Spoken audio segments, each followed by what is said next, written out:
Hello everyone, welcome to संविदा वर्ग 3 online classes. तो गाइज आज के इस क्लास में हम वर्ग 3 के लिए स्टडी करने वाले हैं मैथ्स पेडागोजी के 15 मोस्ट इम्पोर्टेंट क्वेश्चन जो कि एग्जाम में आने के मैक्सिमम चांस है। सो गाइज देखते हैं आप 15 क्वेश्चन में से कितने क्वेश्चन के करेक्ट आंसर देते हैं। आप जितने भी क्वेश्चन के करेक्ट आंसर देते हैं हमारे लिए कमेंट बॉक्स में कमेंट करके ज़रूर बताएं। तो चलिए स्टार्ट करते हैं आज की क्लास और चलते हैं हमारे क्वेश्चन नंबर 1 की तरफ। किसका कथन है कि शिक्षक शिक्षण उपकरणों के माध्यम से शिक्षण को स्थायी एवं रोचक बना देते हैं। 4 ऑप्शन दिए गए हैं, रस्क, नन, मेकन तथा रॉबर्ट्स या फिर वंशीधर। तो गाइस यहाँ पर हमारा राइट आंसर हो जाएगा ऑप्शन सी, मेकन तथा रॉबर्ट्स का यह कथन है कि शिक्षक शिक्षण उपकरणों के माध्यम से शिक्षण को स्थायी एवं रोचक बना देते हैं। तो यहाँ पर हमारा राइट आंसर ऑप्शन सी के साथ चला जाएगा। चलिए प्रश्न क्रमांक 2 पर आते हैं। गणित की संकल्पनाओं और सिद्धांतों को समझना अधिगम के किस उद्देश्य की पूर्ति है? ऑप्शन है कौशल, पूर्व ज्ञान, प्रेक्षण या फिर अवबोधन। तो गाइस यहाँ पर हमारा राइट आंसर हो जाएगा ऑप्शन डी, अवबोधन। गणित की संकल्पनाओं और सिद्धांतों को समझना अधिगम का अवबोधन स्तर है। तो यहाँ पर हमारा राइट आंसर ऑप्शन डी के साथ चला जाएगा। चलिए प्रश्न क्रमांक 3 पर आते हैं। निम्न में से कौन सी विधि देखो, सुनो और समझो के सिद्धांत पर आधारित है? ऑप्शन है प्रयोगशाला विधि, प्रदर्शन विधि, व्याख्यान विधि या फिर अनुसंधान विधि। तो गाइस यहाँ पर हमारा राइट आंसर हो जाएगा ऑप्शन बी, प्रदर्शन विधि देखो, सुनो और समझो के सिद्धांत पर आधारित है। तो यहाँ पर हमारा राइट आंसर ऑप्शन बी के साथ चला जाएगा। चलिए प्रश्न क्रमांक 4 पर आते हैं। और गाइस आपको वीडियो पसंद आए तो वीडियो को लाइक जरूर कर दें। उपचारात्मक शिक्षक की जरूरत होती है। आपके ऑप्शन है मंदबुद्धि बच्चों के लिए, पिछड़े बच्चों के लिए, सामान्य बच्चों के लिए या फिर इनमें से सभी के लिए। तो गाइस यहाँ पर हमारा राइट आंसर हो जाएगा ऑप्शन डी, उपचारात्मक शिक्षा की जरूरत इन सभी के लिए होती है। गाइस उपचार निदान के पश्चात की प्रक्रिया है जिसमें किसी अभिष्ट कारक के विषय में जानकारी कर उसकी समस्या का समाधान किया जाता है। तो यहाँ पर ये तीनों ही ऑप्शन राइट हैं। तो हमारा राइट आंसर ऑप्शन डी के साथ चला जाएगा। चलिए प्रश्न क्रमांक 5 पर आते हैं। मोस्ट IMP क्वेश्चन है गाइज। निम्न में से कौन सी क्रिया आधारित शिक्षण विधि नहीं है? ऑप्शन है प्रदर्शन विधि, अवलोकन विधि, ह्यूरिस्टिक विधि या फिर व्याख्यान विधि। तो यहाँ पर हमारा राइट आंसर हो जाएगा ऑप्शन डी, क्या है, व्याख्यान विधि आधारित शिक्षण विधि नहीं है। और देखिए जैसे कि ह्यूरिस्टिक विधि है तो ह्यूरिस्टिक विधि खोज पर आधारित विधि है और प्रदर्शन विधि प्रयोग प्रदर्शन पर आधारित है। अवलोकन विधि में निर्धारित न्यायादर्श के आधार पर निष्कर्ष निकाला जाता है, लेकिन व्याख्यान विधि की क्रिया आधारित विधि नहीं है। तो यहाँ पर हमारा राइट आंसर ऑप्शन डी के साथ चला जाएगा। चलिए प्रश्न क्रमांक 6 पर आते हैं। गणित शिक्षण के लिए सबसे प्रभावी सहायक सामग्री है।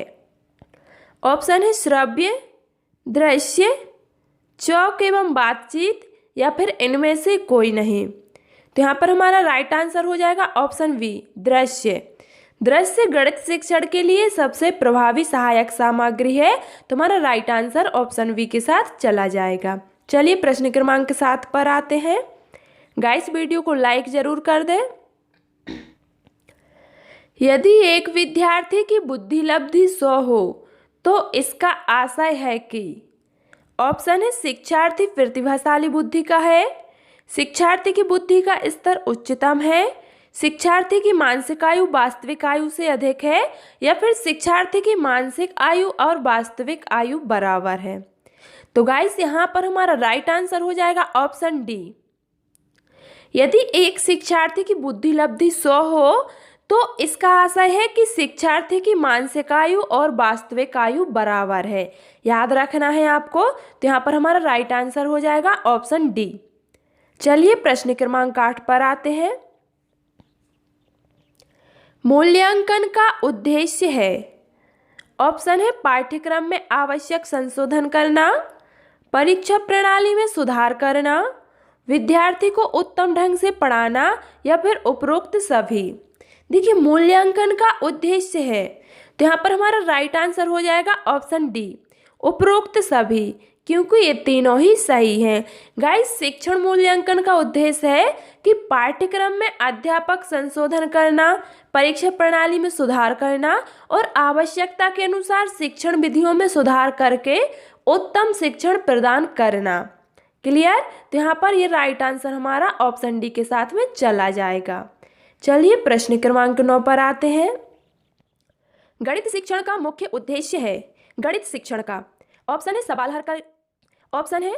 हल करने की क्षमता का विकास करना, सूत्र याद करने की क्षमता का विकास करना, तार्किक ढंग से सोचने की क्षमता का विकास करना या फिर समस्याओं को हल करने की क्षमता का विकास करना। तो गाइस यहाँ पर हमारा राइट आंसर हो जाएगा ऑप्शन सी, तार्किक ढंग से सोचने की क्षमता का विकास करना। गाइस एक बात आपको याद रखना है कि गणित की प्रकृति तार्किक होती है और गणित तर्क का विषय है। तो यहाँ पर हमारा राइट आंसर ऑप्शन सी के साथ चला जाएगा। क्या है? गणित शिक्षण का मुख्य उद्देश्य है कि तार्किक ढंग से सोचने की क्षमता का विकास करना। चलिए प्रश्न क्रमांक 10 पर आ जाते हैं। गणित का ज्ञान प्राप्त करने वाले प्रत्येक व्यक्ति के लिए भावनाओं के प्रवाह में आकर नियम विरुद्ध कार्य करना अनुकूल नहीं है। यह कथन गणित शिक्षण के किस मूल्य से संबंधित है? ऑप्शन है सामाजिक मूल्य, अनुशासन संबंधी मूल्य, सांस्कृतिक मूल्य या फिर उपरोक्त में से कोई नहीं। तो डियर स्टूडेंट्स यहाँ पर हमारा राइट आंसर हो जाएगा ऑप्शन बी, अनुशासन संबंधी मूल्य। क्या है? गणित विद्यार्थियों को भावनाओं के प्रवाह में आकर नियम विरुद्ध कार्य करना अनुकूल नहीं होता है और यह गणित शिक्षण के अनुशासन संबंधी मूल्य से संबंध है। तो यहाँ पर हमारा राइट आंसर ऑप्शन बी के साथ चला जाएगा। चलिए प्रश्न क्रमांक 11 पर आ जाते हैं। निम्नलिखित में से कौन सा परियोजना विधि का मुख्य सिद्धांत नहीं है?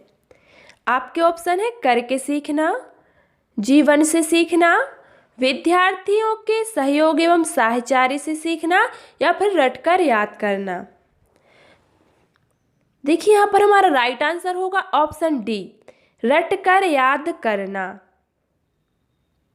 ठीक है, यह परियोजना विधि का मुख्य सिद्धांत नहीं है क्योंकि परियोजना विधि बाल केंद्रित व स्वयं करके सीखने की विधि है जो दैनिक जीवन से संबंधित होता है और इस विधि की जन्मदाता किलपैट्रिक हैं।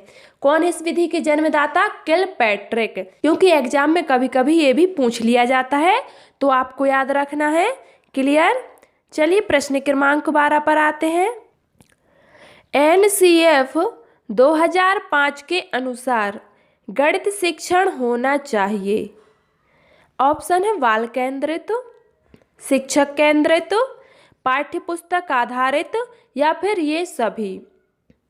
तो गाइस NCF 2005 के अनुसार गणित शिक्षण बाल केंद्रित होना चाहिए जो कि हमारे लिए ऑप्शन ए में दिया गया है। तो यहाँ पर हमारा राइट आंसर ऑप्शन ए के साथ में चला जाएगा। क्या है कि जिससे बच्चों में गणित विषय के प्रति रुचि पैदा की जा सके। चलिए प्रश्न क्रमांक 13 पर आते हैं। गणित विषय का पाठ्यक्रम में महत्व है क्योंकि यह विज्ञान विषयों के अध्ययन में सहायक है, तर्कात्मक सोच को विकसित करता है, व्यवहारिक जीवन में उपयोगी है या फिर इनमें से सभी। देखिए गणित विषय का पाठ्यक्रम में महत्व है क्योंकि यह विज्ञान विषयों के अध्ययन में सहायक है, ये सही है। तर्कात्मक सोच को विकसित करता है, ये भी सही है। और व्यवहारिक जीवन में भी उपयोगी है, ये तीनों ही सही है। तो यहाँ पर हमारा राइट आंसर ऑप्शन डी के साथ चला जाएगा, इनमें से सभी। चलिए प्रश्न क्रमांक 14। एक अच्छा गणितज्ञ होने के लिए खालिस्तान जरूरी होता है। ऑप्शन है सवालों के उत्तर देने की तकनीक में निपुणता, अधिकतर सूत्रों को याद करना, बहुत जल्दी सवालों को हल करना, या फिर सभी अवधारणाओं को समझना, लागू करना और उनमें संबंध बनाना। तो गाइस, एक अच्छा गणितज्ञ होने के लिए यह जरूरी होता है कि सभी अवधारणाओं को समझना, लागू करना और उनमें संबंध बनाना, ये जो है वो सबसे ज़रूरी होता है। तो यहाँ पर हमारा राइट आंसर ऑप्शन डी के साथ चला जाएगा। चलिए प्रश्न क्रमांक 15 पर आते हैं। NCF 2005 ने सर्वाधिक बल दिया है। ऑप्शन है ज्ञान की संरचना पर, अवधारणाओं को रटने पर, कठिन सवालों को हल करने पर, या फिर तेजी से गणित करने पर। तो गाइस, यहाँ पर हमारा राइट आंसर हो जाएगा ऑप्शन ए। NCF 2005 में सर्वाधिक बल ज्ञान की संरचना पर दिया है। क्लियर? तो यहाँ पर हमारा राइट आंसर ऑप्शन ए के साथ चला जाएगा। तो फ्रेंड, आज की क्लास में मैंने इतने ही क्वेश्चन इंक्लूड किए थे जो कि आपको इस वीडियो के माध्यम से बता दिए हैं। यदि आपको आज की क्लास पसंद आई हो तो वीडियो को लाइक कर दें और इसी तरह के नए नए वीडियो पाने के लिए चैनल को सब्सक्राइब जरूर कर लें। Thanks for watching this video.